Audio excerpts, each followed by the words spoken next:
While it's possible to see some information and to browse parts of people's pages without a Facebook account, in order to really use and actively participate on Facebook, you need to sign up for an account. Facebook accounts are free and it only takes a couple of minutes to register. The only requirements are that you have a valid email address and that you're over 13 years old. Begin by going to facebook.com in your favorite web browser, and here you'll find the large Sign Up area. Just fill in all of these fields. Bear in mind that this sign-up process is meant for real individuals. If you want to create a Facebook account for your business, your band, or other organization, you do so by creating a Facebook page, and we'll get to that later. Here in this sign-up area, you need to enter your real name. Facebook discourages aliases and fake accounts, and they actually have a system in place to weed out accounts that are obviously not real people. And by obvious, I mean things like celebrity or cartoon character names. Of course, ironically, as I'm telling you this, I'm going to be creating a fake account so I can teach you how to use Facebook. But when it comes to your own account, use your real name. So I'll type in my first name, my last name, and then you want to enter your email address.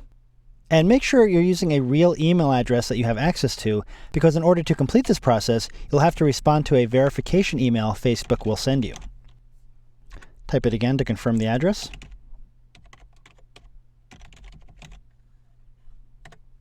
Next, create a password for your Facebook account.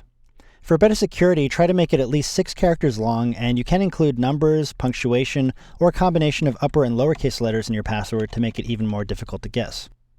Next, select your gender and enter your birth date. One of the reasons you have to enter your birth date here is because, again, you have to be 13 or older to use Facebook. And don't worry, you will be able to hide your actual age from your Facebook friends if you choose to. And I'll show you how to do that later. So once you've provided all of this information, just read it over and double check it, and then click Sign Up.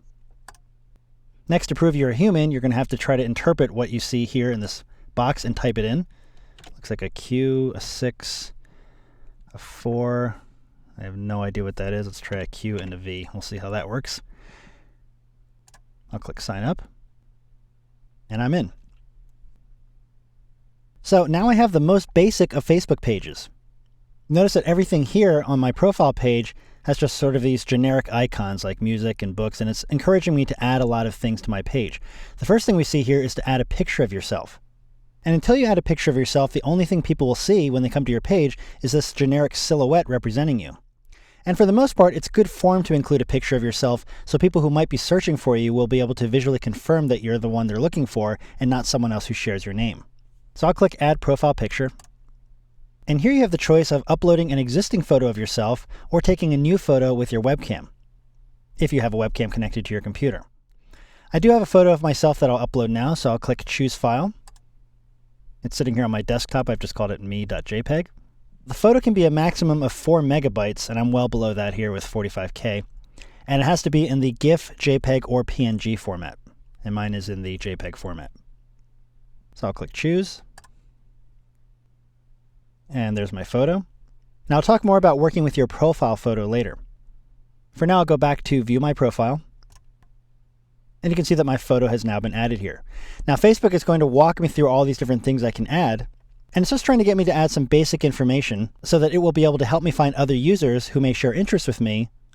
And in turn, other users will be able to find me based on what I enter here. You don't have to answer any of these things at this time. You can always answer them later, or you can leave many of these things blank. For example, I'll just close this if I don't want to update my work history, but maybe I do want to add my school information. You can see that actually takes me to education and work as they're grouped together. And you can enter as much or as little as you want here. So for instance, if I want to type in my college or university, I'll start typing it. Chances are your school will pop up in a list of matches as you type. So just select it if you see it, and it'll be entered.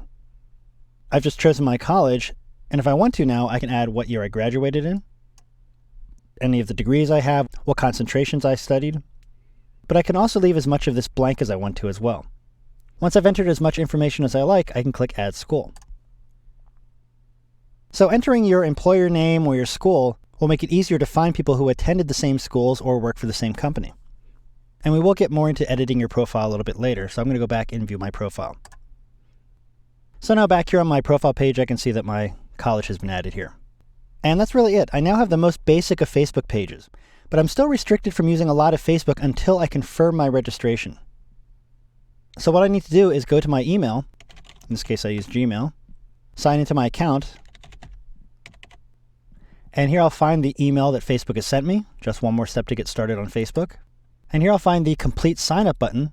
Notice also that I may be asked to enter this confirmation code. So I'm just going to click complete sign up. I saw that message that I've successfully confirmed my account. And now that I've confirmed my account, Facebook is offering to walk me through these steps. So I can search for friends who are already on Facebook. I can edit my profile information like you just saw me do. If you want to receive texts and alerts on your mobile phone, you can enter your mobile phone in here. Here's another option for finding people you know, and then you can also control your privacy information. And we will be covering most of these aspects of working with Facebook in upcoming movies. But the point is, now that I've verified this account, I have a completely active Facebook account, and I can do any number of things. But first, I want to further refine my profile, and we'll look at how to do that throughout the rest of this chapter.